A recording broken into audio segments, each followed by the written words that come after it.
الحمدللہ رب العالمین والصلاة والسلام علی سید المرسلین اما بعد فاعوذ باللہ من الشیطان الرجیم بسم اللہ الرحمن الرحیم۔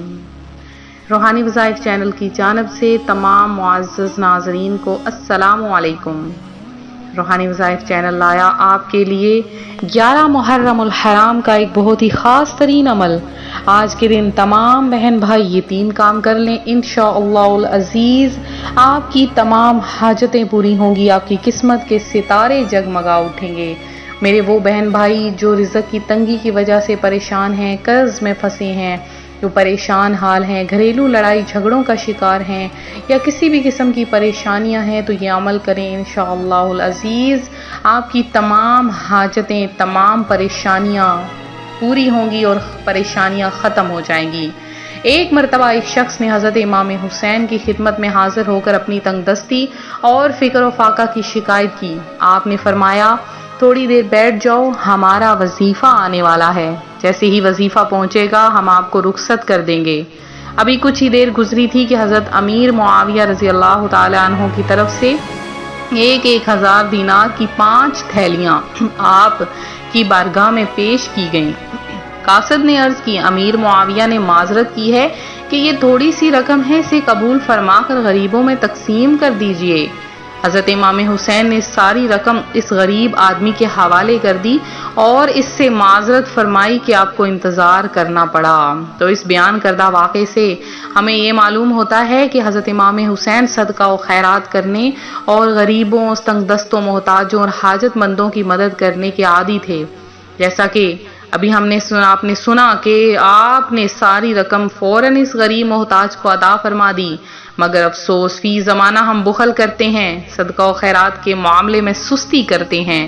اگر کوئی حاجت مند اسلامی بھائی آ بھی جائے تو جھوٹ کا سہارا لیتے ہوئے اس کی مدد نہیں کرتے۔ اگر کبھی کسی کی مدد کرنے کی توفیق مل جائے تو حب جاہ اور ریاکاری کی آفت میں مبتلا ہو جاتے ہیں۔ یاد رکھیے، صدقہ و خیرات کرنے سے بظاہر تو مال میں کمی واقع ہوتی ہے، لیکن حقیقت میں برکت ہی برکت ہوتی ہے۔ جیسا کہ ہم گناہ گاروں سے محبت کرنے والے محبوب آقا صلی اللہ علیہ وآلہ وسلم کا فرمان ہے کہ ما نقص مال من صدقۃ، یعنی صدقہ دینے سے مال کم نہیں ہوتا۔ تو روحانی وظائف کے پیارے پیارے ناظرین، امام حسین رضی اللہ تعالی عنہ کے واقعات سے ہمارا دوسرا نقطہ یہ ملتا ہے کہ امام حسین رضی اللہ تعالی عنہ عاجزی و انکساری کے پیکر تھے، تبھی تو تھوڑی سی تاخیر ہونے پر اس شخص سے معافی مانگی، حالانکہ آپ کے لیے معافی مانگنا ضروری نہیں تھا، مگر پھر بھی معافی مانگی۔ جبکہ اگر ہم اپنی حالت پر غور کریں تو عاجزی و انکساری تو دور کی بات، ہم غلطیاں کرنے کے باوجود بھی ٹس سے مس نہیں ہوتے۔ تو ہمیشہ اگر آپ سے کسی کی دل آزاری ہو گئی ہے، اگر آپ نے کسی کو تکلیف دی ہے، ہنسی مذاق کیا ہے یا دوسروں کا مال ہڑپ کر لیا ہے، تو فوری طور پر اس سے معافی مانگ لیجئے، اس کے مال کو واپس کر دیجئے۔ اللہ پاک ان چیزوں کی برکت سے آپ کی تمام حاجتوں کو پورا کر دے گا، آپ کی پریشانیوں کو حل کر دے گا۔ اگر کسی کے دل سے ایک چھوٹی سی دعا نکل آئے گی تو اللہ پاک اس کے بدلے میں آپ کو بے شمار عطا فرما دے گا۔ تو آج 11 محرم الحرام ہے، مغرب سے پہلے آپ نے یہ 3 کام کر لینے ہیں۔ وہ 3 کام کون سے ہیں؟ سب سے پہلا، چونکہ جمعۃ المبارک ہے تو آپ نے درود پاک پڑھنا ہے۔ اب درود پاک آپ کون سا پڑھیں گے؟ آپ نے پڑھنا ہے صلی اللہ تعالی علی محمد صلی اللہ علیہ وآلہ وسلم۔ یہ درود پاک آپ نے لگاتار صبح سے شام جب آپ کو وقت ملے، چلتے پھرتے، اٹھتے بیٹھتے، سوتے لیٹتے، آپ نے کثرت کے ساتھ درود پاک پڑھنا ہے، کیونکہ درود پاک کی بہت زیادہ فضیلت ہے۔ خاص کر جمعۃ المبارک کے دن جو کوئی درود پاک پڑھتا ہے تو پیارے آقا صلی اللہ علیہ وآلہ وسلم کا فرمان ہے کہ میں خود اس بندے کی شفاعت فرماؤں گا۔ اور دوسرا کام جو آپ نے کرنا ہے، کیونکہ آج جمعۃ المبارک ہے تو آپ نے یہ تسبیح یعنی سبحان اللہ و بحمدہ سبحان اللہ العظیم، یہ تسبیح آپ نے صرف اور صرف 100 بار پڑھنی ہے۔ جب آپ 100 بار یہ تسبیح پڑھ لیں تو پھر آپ نے اللہ کی بارگاہ میں ابھی دعا نہیں کرنی، بلکہ آپ نے تیسرا کام کرنا ہے۔ وہ تیسرا کام کیا ہے اور کیسے کرنا ہے؟ آپ نے وضو کرنا ہے، قرآن پاک کھول لیجئے، اور اس کے بعد آپ نے آج کے دن سورہ کہف کی پہلی 10 آیات کی تلاوت کر لیجئے۔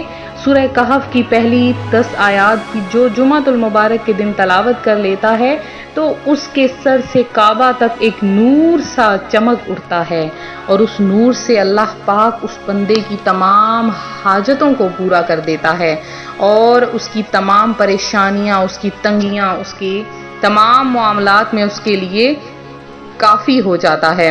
تو آپ لوگ اپنے معاملات کو حل کروانا چاہتے ہیں، اپنی پریشانیوں کو دور کرنا چاہتے ہیں، اپنی حاجتوں کو پورا کروانا چاہتے ہیں، تو ضرور آپ یہ عمل کریں۔ اور آپ نے اگر میری وہ بہنیں جو کہ نہیں پڑھ سکتی ہیں یا کسی وجہ سے، تو وہ یہ والا جو وظیفہ ہے اس میں سورہ کہف کی جگہ وہ تیسرا کلمہ پڑھ لیں، انشاءاللہ العزیز وہی برکات حاصل ہوں گی۔ تو میرے جن بہن بھائیوں نے خصوصی دعا میں حصہ لیا ہے اب وہ حاضر ہو جائیے، ان کا نام خصوصی دعا میں شامل کیا گیا ہے۔ تو ایک میری بہن ہے کشش فاطمہ ہے، مسکان فاطمہ ہیں، انہوں نے درود پاک اور کلمہ طیبہ پڑھا، حیات ہیں۔ میرے بھائی سمیہ خان ہیں، رمیز خان ہیں جنہوں نے دعا میں حصہ لیا ہے، عابدہ ہیں، سائمہ نذیر ہیں، فریدہ بی بی ہیں، اور اس کے علاوہ شازیہ ہیں، انس غوری ہیں، شمع ہیں، ملک ہیں، آمینہ، احسان ہیں، رفت الرحمان ہیں، اور معاذ ہیں جنہوں نے دعا میں حصہ لیا، سارہ ہیں، نوری مرزا ہیں، نیاز ہیں، عائشہ بانو ہیں، عبدالغفار ہیں، سیدہ ہیں، باغواں ہیں، فضیلت بی بی ہیں، اور طاہا ہیں، عامر آوان ہیں جنہوں نے دعا میں حصہ لیا، محمد خادم ہیں، بی بی ہاجرہ ہیں، رفت بھٹی ہیں، اور عامر چوہان ہیں، سحر اطاری ہیں، عاصم میر ہیں، اور اس کے علاوہ رضیہ مسز علی ہیں، شبیر ہیں، اور اس کے علاوہ میرے جن بہن بھائیوں نے بھی دعا میں حصہ لیا ہے، اللہ پاک آپ سب کی تمام حاجتوں مرادوں کو پورا کرے، آپ سب کو اپنی جناب سے بے شمار رزق عطا فرمائے۔ تو آپ لوگ مزید اپنا نام دعا میں شامل کروانے کے لیے، مزید دعاؤں میں اپنا نام شامل کروانے کے لیے، مزید وظائف حاصل کرنے کے لیے ہمارا چینل روحانی وظائف کو ضرور سبسکرائب کریں، بیل آئیکن کا بٹن بھی پریس کریں تاکہ ہر آنے والی نئی ویڈیو سب سے پہلے آپ تک پہنچ سکے۔ ویڈیو کو لائک اور ویڈیو کو شیئر ضرور کیا کریں تاکہ ہمیں اس سے حوصلہ افزائی ہو اور ہم آپ کے لیے مزید وظائف لے کر حاضر ہوتے رہیں۔ اور اسی کے ساتھ محرم الحرام کا یہ پیارا مہینہ اور مبارک بابرکت مہینہ گزر رہا ہے، تو آپ لوگ خود بھی اپنے لیے دعا کیجئے، ہمارے لیے بھی دعا کیجئے اس روحانی وظائف چینل کے لیے، اور زیادہ سے زیادہ اللہ کی راہ میں صدقہ و خیرات کیجئے، کیونکہ صدقہ و خیرات بلاؤں کو ٹالتا ہے۔ ملتے ہیں اپنے اگلے وظیفے کے ساتھ، فی امان اللہ۔